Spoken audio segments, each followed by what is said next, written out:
दिल्ली के बुद्ध विहार में human right और मीडिया संगठन के द्वारा मानव अधिकारों पर प्रेस कॉन्फ्रेंस का आयोजन किया गया। दिल्ली के बुद्ध विहार में इंटरनेशनल ह्यूमन राइट और मीडिया संगठन संस्थान मानव अधिकार को लेकर प्रेस कॉन्फ्रेंस का आयोजन किया गया, जिसमें दिल्ली के प्रभारी मोहम्मद नाजिर अंसारी और दिल्ली प्रदेश अध्यक्ष भास्कर दसानी और युवा मोर्चा दिल्ली प्रदेश अध्यक्ष पूजा चौहान ने शिरकत की। प्रेस वार्ता में मोहम्मद नाजिर अंसारी ने पूजा चौहान को युवा मोर्चे का दिल्ली प्रदेश का अध्यक्ष बनने पर उनका फूलों से स्वागत किया और बधाई दी। वहीं नाजिर अंसारी और पूजा चौहान ने इंटरनेशनल ह्यूमन राइट संस्थान के बारे में जानकारी दी। साथ ही SC, ST और अल्पसंख्यकों में शिक्षा और महिलाओं पर हो रहे अत्याचारों से लड़ने की कसम खाई। इसके अलावा महिलाओं पर हो रहे उत्पीड़न को खत्म करने की बात कही। अगर मौका मुझे मिला तो मैं आप लोगों से वादा करती हूं कि आज तारीख है 25 मार्च 2021, आने वाले 2022 तक इस दिल्ली के अंदर जितना भी क्राइम है फॉर वुमेन कम से कम 0 पे लाकर रहूंगी। अगर आप लोगों का सहयोग मिला तो पूरी ईमानदारी और निष्ठा से कार्य करूंगी। पूजा चौहान जी हमारी बड़ी एक्टिव हैं, बड़ी अच्छी समाज सेवी हैं और आप लोगों के बीच में काम करती हैं। ऐसी हमने पूजा चौहान जी को international humanity rights and media organisation में हमने युवा मोर्चे का आपको अध्यक्ष बनाया है दिल्ली प्रदेश का, और आप बड़े अच्छे ढंग से यहाँ समाज सेवा सभी लोगों के लिए करने वाली हैं, बड़ी एक्टिव हैं। हमने इनको आज युवा मोर्चे का अध्यक्ष बनाया और हम इनके लिए ताली बजाते हैं और आपका स्वागत। दिल्ली के मुस्तफाबाद में होली मिलन समारोह का आयोजन किया गया, जिसमें कांग्रेस के प्रदेश अध्यक्ष ने शिरकत की। पूर्वी दिल्ली के मुस्तफाबाद विधानसभा के शिव विहार में कांग्रेस द्वारा होली मिलन समारोह का आयोजन किया गया, जहां कांग्रेस के दिल्ली प्रदेश अध्यक्ष चौधरी अनिल कुमार ने कहा कि होली का त्योहार धार्मिक सौहार्द की पहचान है, जिसे आपसी मतभेद भुलाकर सभी धर्मों के लोग मनाते हैं। कार्यक्रम में पूर्व विधायक हसन अहमद भी मौजूद रहे। अनिल कुमार ने होली मिलन में मौजूद लोगों को संबोधित करते हुए कहा कि दिल्ली दंगों का 1 साल से अधिक का समय हो गया है, लेकिन आपसी सौहार्द और भाईचारा बनाने के लिए दिल्ली की केजरीवाल सरकार और बीजेपी की केंद्र सरकार ने कोई पहल नहीं की और न दंगे पीड़ितों को नुकसान का अब तक कोई भी उचित मुआवजा दिया गया। वहीं दिल्ली में कोविड संक्रमण पर बोलते हुए कहा कि चौथी लहर से रोजाना हजारों पॉजिटिव मामले सामने आ रहे हैं, लेकिन केजरीवाल कोविड नियंत्रण पर संवेदनशीलता दिखाने के बजाय राजस्व बढ़ोतरी के लिए शराब की बिक्री पर जोर दे रहे हैं। एक हमारा इम्पोर्टेंट दिन है और होली जिस देश में हम रहते हैं उनका त्यौहार है, हम सबका त्यौहार है। हमको शब रात भी और होली भी मिलकर यही हम मैसेज देने के लिए आए हैं।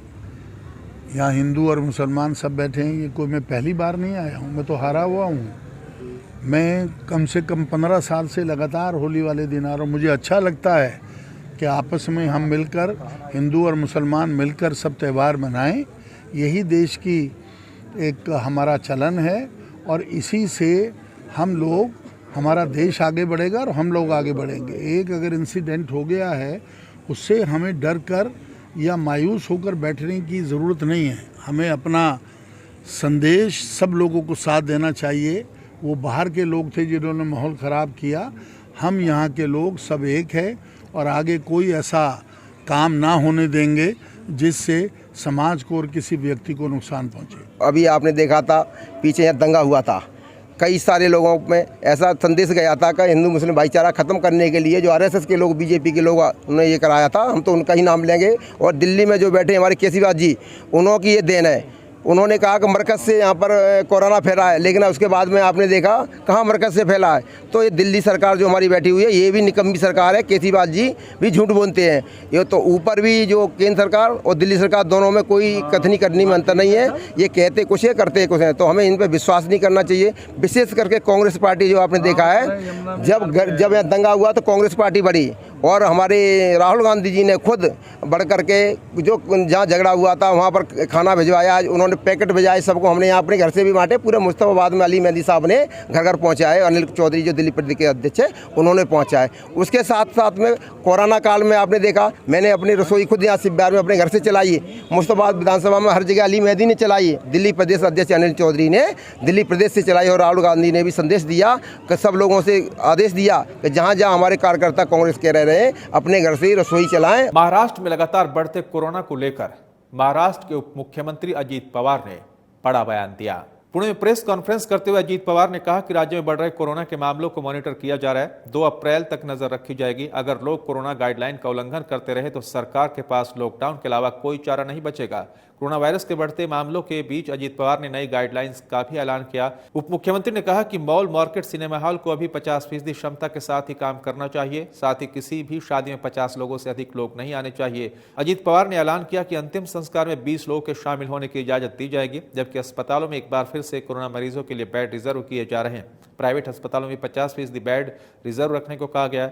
राज्य के उप मुख्यमंत्री अजीत पवार ने कहा कि सभी मेडिकल स्टाफ और अन्य अधिकारियों की यही राय है कि अगर कोरोना के बढ़ते आंकड़े डरा रहे हैं तो सख्त लॉकडाउन लागू होगा। इस पर अगले शुक्रवार को फैसला लिया जाएगा, लेकिन हालात बिगड़ते हैं तो पहले इससे लॉकडाउन लगाया जा सकता है।